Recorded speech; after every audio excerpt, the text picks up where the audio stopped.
नमस्कार, मैं हूं आपके साथ आस्था कौशिक। आज हम आपको महाब्लास्ट से पहले ट्विन टावर्स की 360 डिग्री पड़ताल दिखाएंगे।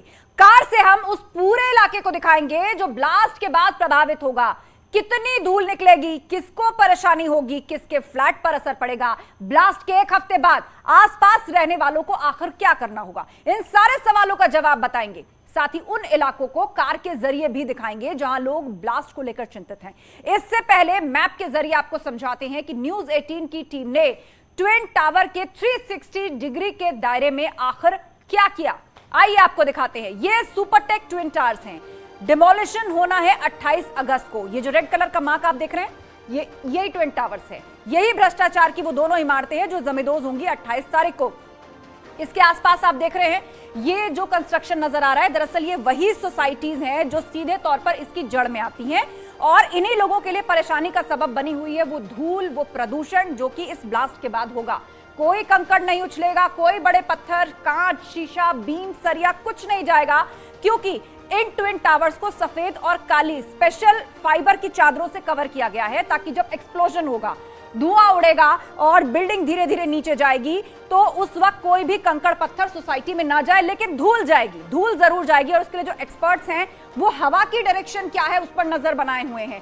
बीते 1 हफ्ते से वो विंड डायरेक्शन पर काम कर रहे हैं और उनका यही आकलन है कि जब ब्लास्ट होगा तो सुपरटेक से आसपास जो सोसाइटीज हैं उन पर धूल का गुबार छाएगा और ये प्रदूषण और धूल के कण या ये जो गुबार है एटमॉस्फेयर में 2 से 3 किलोमीटर के दायरे में रह सकता है। और उसके लिए तमाम सावधानियां जो हैं वो आसपास लोगों को बता दी गई हैं। कई सारे टावर्स ऐसे हैं बराबर की सोसाइटी में, उनको भी एक खास फाइबर की चादर से कवर किया गया है।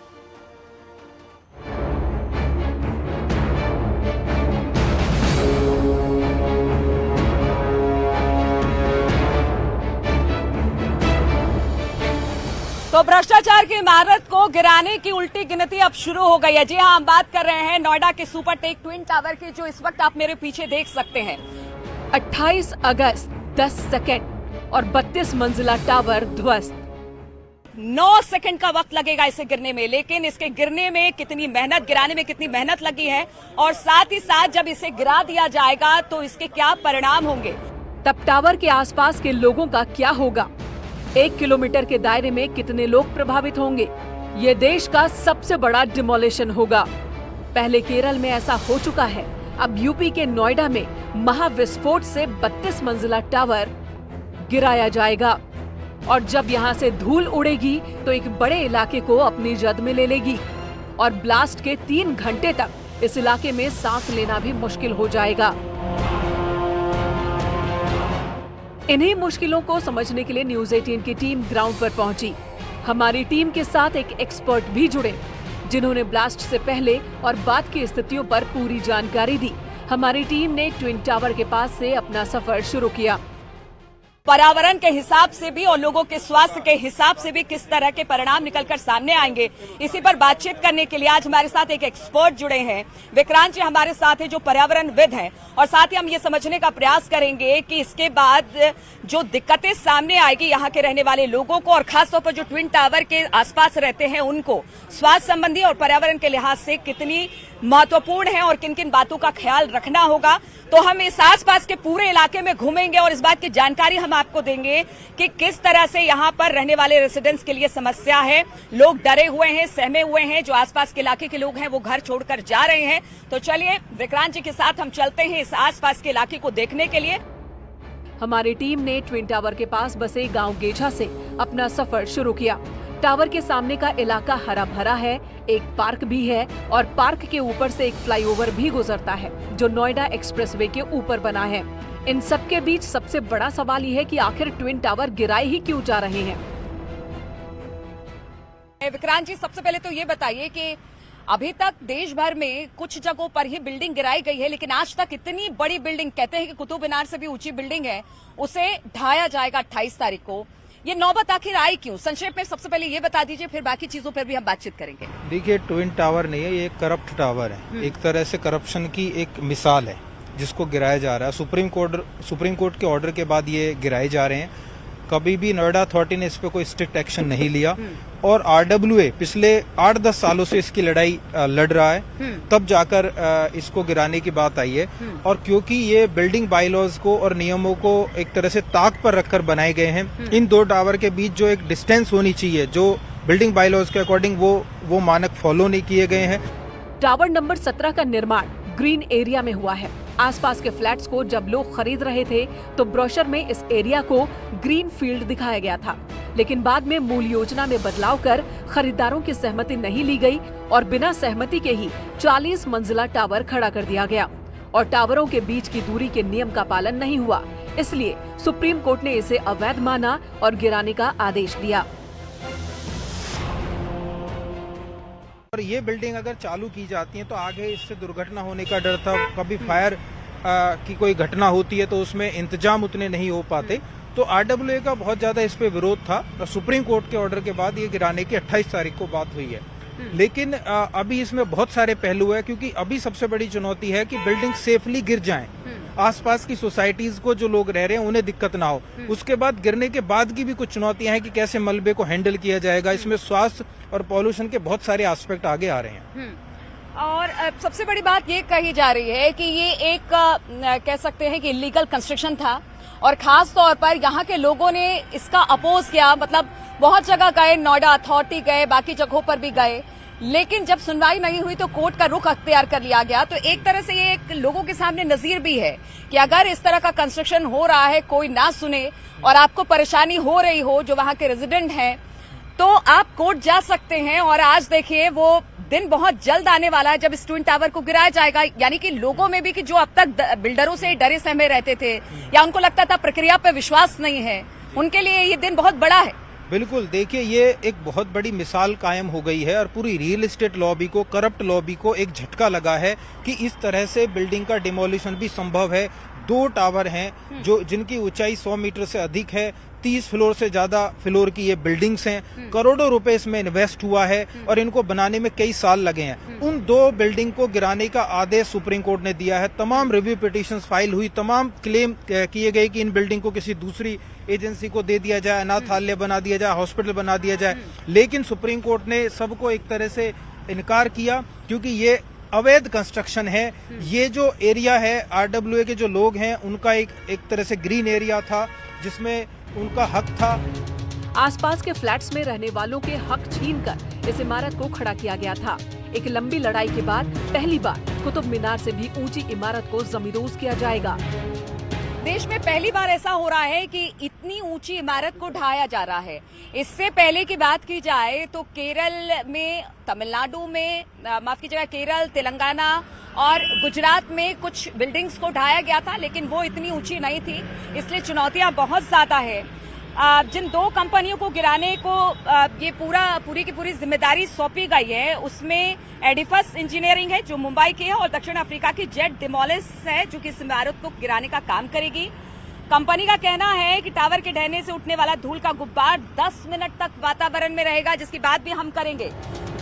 इससे पहले हम आपको बता दें कि इसी फ्लाईओवर से न्यूज 18 की टीम अपने कैमरे में गिरते टावर की तस्वीर दिखाएगी।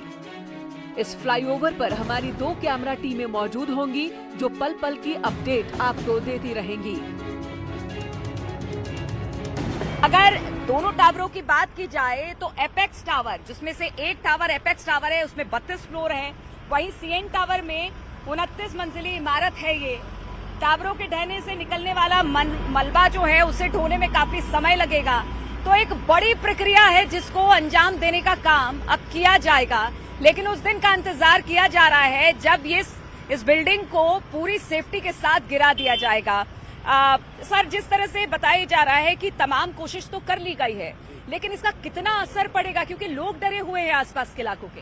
बिल्कुल, देखिए डरना लाजमी है। हालांकि हमारी एजेंसीज पर हमें भरोसा होना चाहिए, वो बहुत ही एक्सपर्ट व्यू के साथ, पूरे इंतजाम के साथ इसका डिमोलिशन करेंगे। लेकिन फिर भी जब तक डेमोलिशन नहीं हो जाता है सेफली, लोगों की चिंता थोड़ी बनी हुई है। जहां तक हेल्थ और एनवायरमेंटल इश्यूज की बात है, देखिए आसपास की जो सोसाइटी हैं, क्योंकि बहुत ही घनी आबादी वाला क्षेत्र है, ये नज़दीक से हाईवे भी निकलता है, तो ये एरिया थोड़ा सा सेंसिटिव है अगर हम केरल से कंपेयर करें, क्योंकि केरल में भी जहां डिमोलिशन हुआ था वो एरिया हमने अभी देखा था कुछ महीने पहले ही, वहाँ भी काफ़ी CND वेस्ट जनरेट हुआ था जिसको हैंडल किया जा रहा है। तो जहाँ तक यहाँ की समस्या है कि लोगों को डर है कि आसपास की जो सोसाइटी है उनमें कहीं कोई प्रभाव ना पड़े, क्योंकि डायनामाइट लगाकर 3500 किलो डायनामाइट लगाया जा रहा है और इसको वाटरफॉल के पैटर्न पे एक बिल्डिंग को गिराया जाएगा और काफ़ी बड़ी मात्रा में डायनामाइट यूज होगा, क्योंकि एक तरह से कंक्रीट का स्ट्रक्चर है पूरा। तो आसपास की सोसाइटियों में थोड़ी चिंता है कि उनको कहीं झटका तो नहीं लगेगा, उनकी बिल्डिंग में कोई दरार या कोई किसी तरह की गिरावट तो नहीं होगी। तो उसके लिए लगातार ऑडिट चल रहा है। इसके अलावा जैसे एक तरह से डस्ट क्लाउड की बात की जा रही है, क्योंकि जैसे ही कुछ सेकंड में बिल्डिंग गिरेगी तो बहुत धूल पैदा होगी और आसमान में कई सौ मीटर तक और आसपास के एरिया में काफी धूल का माहौल होगा। तो लोगों को पॉल्यूशन, खासकर बच्चों और बुजुर्गों को जिनको अस्थमा की प्रॉब्लम है उनको भी खासकर दिक्कत हो सकती है। साथ ही साथ ये जो कण है धूल के, क्योंकि ये कंक्रीट स्ट्रक्चर है, छोटे छोटे महीन महीन कण लोगों की आंखों में जा सकते हैं, तो लोग चश्मे लगा कर रखें और हो सके इस साइड से दूरी बना कर रखें उस दौरान। लेकिन लोगों को एक दिन के लिए घर से बाहर शिफ्ट होना पड़ रहा है जो इस सोसाइटी के आसपास लोग रह रहे हैं। और खासतौर पर अगर नोएडा की बात की जाए तो यहाँ प्रदूषण बहुत ज्यादा है, ऐसे भी आम दिनों में भी हमने देखा है। इसके गिरने के बाद जो धूल का गुब्बार उड़ेगा वो कितनी मुसीबत खड़ी कर सकता है। बिल्कुल, देखिए इससे काफी मुसीबत होगी। अगले काफी घंटों तक इसमें एनवायरनमेंट में, लोकल एनवायरनमेंट में डस्ट पॉल्यूशन काफी हाई होगा। ऑलरेडी नोएडा की एयर क्वालिटी काफी पुअर रहती है, दुनिया के सबसे प्रदूषित शहरों में नोएडा, दिल्ली है। तो ऐसे में डस्ट कंट्रोल करने के लिए हमारा जो सुझाव है, क्योंकि हम लोग एनवायरमेंटल पॉल्यूशन, एयर पॉल्यूशन पर काम कर रहे हैं लंबे समय से, तो हमारा सुझाव है कि डायनामाइट जब अपना काम कर ले और डिमोलिशन हो जाए उसके कुछ सेकंड के बाद ही वाटर स्प्रिंकलर यूज होने चाहिए। आसपास की जो सोसाइटी है, अगर कोई टेक्निकल प्रॉब्लम नहीं है तो उनमें वाटर स्प्रिंकलर लगाए जाए और जरूरत पड़े तो हेलीकॉप्टर से या फायर का जो अपना एक अरेंजमेंट होता है वाटर स्प्रिंकलर का, उससे डस्ट को कंट्रोल किया जाए। अगर आप एनवायरमेंटल कंडीशंस पे डस्ट को छोड़ देंगे कि हवा का बहाव आएगा, डस्ट को ले जाएगा, तो आसपास के लोगों को प्रॉब्लम्स होगी।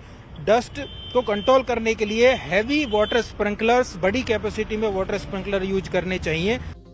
टावर गिराने से पहले 100 करोड़ का बीमा करवाया गया है। आखिर ये बीमा किसके लिए और क्यों कराया गया? तो देखिए विक्रांत जी, ऐसे हालांकि कहा ये जा रहा है कि तमाम सेफ्टी का ख्याल रखा गया। हमने देखा कि बिल्डिंग को भी ढक दिया, आसपास की जो बिल्डिंग थी उसे ढक दिया गया, और जहां पर जिस बिल्डिंग ट्विन टावर में एक्सप्लोसिव लगाए गए हैं उसे भी पूरी तरह से सेफ्टी ऐसा किया गया है ताकि बिल्डिंग एक ही जगह पर कोलैप्स हो और बहुत ज्यादा दिक्कत आसपास के लोगों को ना पहुंचे। लेकिन इसके बावजूद 100 करोड़ का बीमा करवाया गया आसपास की बिल्डिंग के लिए, यानी ये हम ये मान के चले कि डैमेज कुछ ना कुछ तो होगा आसपास की बिल्डिंग। देखिए, जहां तक अभी ऑडिट किया गया है, आसपास की बिल्डिंग्स का ऑडिट चल रहा है, एक्सपर्ट एजेंसी उस पर काम कर रहे हैं, तो उन्होंने ऐसी कोई रिपोर्ट अभी नहीं दी है कि आसपास डैमेज होगा। लेकिन फिर भी इतने बड़े 2 टावर गिरने के बाद इतना डायनामाइट लगा रहे हैं, तो कहीं ना कहीं भगवान न करे ऐसी कोई दुर्घटना हो। लेकिन फिर भी एजेंसीज ने इसलिए इंश्योरेंस कराया है कि कोई अनहोनी अगर होती है तो उसका क्लेम किया जा सके, उसकी भरपाई किया जा सके। वैसे इसमें 17-18 करोड़ रुपए का खर्च आ रहा है डिमोलिशन में, जिसे बिल्डर, जिस खर्चे को बिल्डर उठा रहा है, लेकिन बीमा ज्यादा का ही कराया जाता है हमेशा। तो 100 करोड़ का बीमा कराया गया है और आसपास के लोगों को अगर कोई क्षति होती है तो वो दिया जाएगा।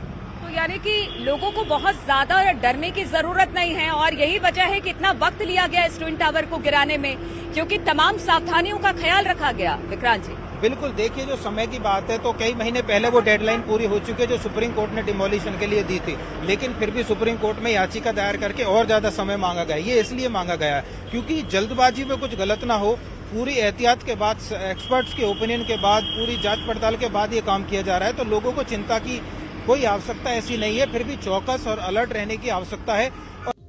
हम टावर के दाहिने ओर से चले थे। फ्लाईओवर होते हुए हम एक्सप्रेसवे की दूसरी ओर पहुंचे। हमने आपको बताया कि न्यूज 18 की टीम फ्लाईओवर पर 2 कैमरे से महाब्लास्ट को शूट करेगी और हमारी तीसरी यूनिट इस इमारत पर भी होगी। इसका नाम है एस कैपिटॉल। यहाँ से हम आपको डिमोलिशन दिखाएंगे। तो ट्विन टावर जब गिराया जाएगा धूल का गुब्बार होगा। हालांकि ये नहीं पता है कि हवा की दिशा क्या होगी, लेकिन आसपास के इलाकों की बात की जाए तो रिहायशी इलाका है ये, जहां पर ट्विन टावर गिराया जाना है। उसके आसपास नोएडा के सेक्टर 92, 93, यहाँ पर कुछ गांव भी है, सेक्टर 110 है, आसपास जलवायु विहार भी है, यानी इन तमाम एरिया में धूल फैलने का खतरा, यानी कि जो मलबा गिरेगा वो फैल सकता है।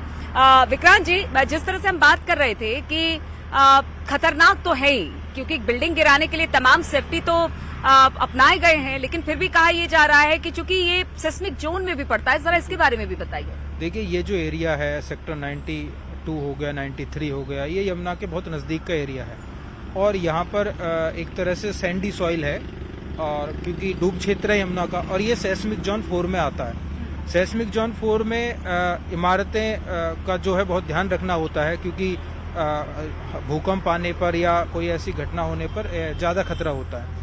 और न्यूज 18 का चौथा कैमरा टावर के ठीक सामने की इमारतों पर होगी, जहां से गिरता हुआ टावर साफ साफ दिखेगा। इसी तरह जगह जगह हम 10 कैमरे लगाएंगे और हमारी टीम गिरते टावर की तस्वीरें आप तक पहुंचाएंगी। तो आप बिल्कुल अवॉइड करें, जो इसके आसपास के इलाके के लोग हैं उन्हें भी। बिल्कुल, आसपास कई दिन तक अवॉइड करना होगा, लोगों को थोड़ी एहतियात बरतनी होगी और वॉक वगैरह के लिए वो थोड़ा अवॉइड करे तो अच्छा है। बाकी मौसम पे डिपेंड करेगा, अगर उसके बाद अच्छी बारिश हो जाती है तो ये सारे प्रॉब्लम जो है बहुत हद तक सॉर्ट आउट हो सकते हैं, जो डस्ट पॉल्यूशन की बात। बिल्कुल, डस्ट पॉल्यूशन से सबसे ज्यादा परेशानी और चिंता उसी को लेकर है विक्रांत जी।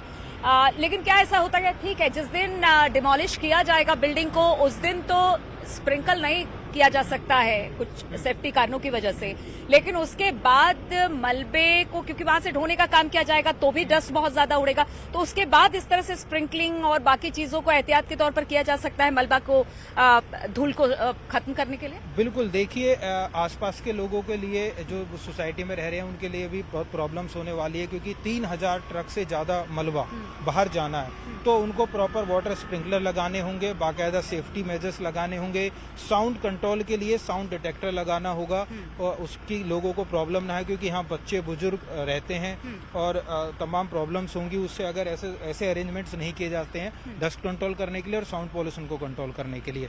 और जहां ये मलबा जाएगा वहां भी केवल डंप ना किया जाए, क्योंकि हमने कोची का देखा है, कोची में जो डिमोलिशन हुआ है बिल्डिंग का, अभी तक उसका जो CND वेस्ट है उसको प्रॉपर मैनेज नहीं किया गया है, उसको रिसाइकल रीयूज नहीं किया गया है। तो हम चाहेंगे नोएडा में जल्द से जल्द उसको CND वेस्ट साइट तक ले जाया जाए और उसको फिर रीयूज किया जाए। देखिए, हमने देखा कि ट्विन टावर को गिराने की तैयारी तो बहुत दिन से हो रही थी, एक एक दिन करके तारीख पड़ रही थी कि आज ठीक है 25 तारीख को पहले गिराना, पहले भी तारीख पड़ी थी, लेकिन उसमें देरी हुई। तो आपको लगता है मलबा उठाने में तो कम से कम देरी नहीं करनी चाहिए और सही जगह पर उसे डिस्पोज किया जाना चाहिए?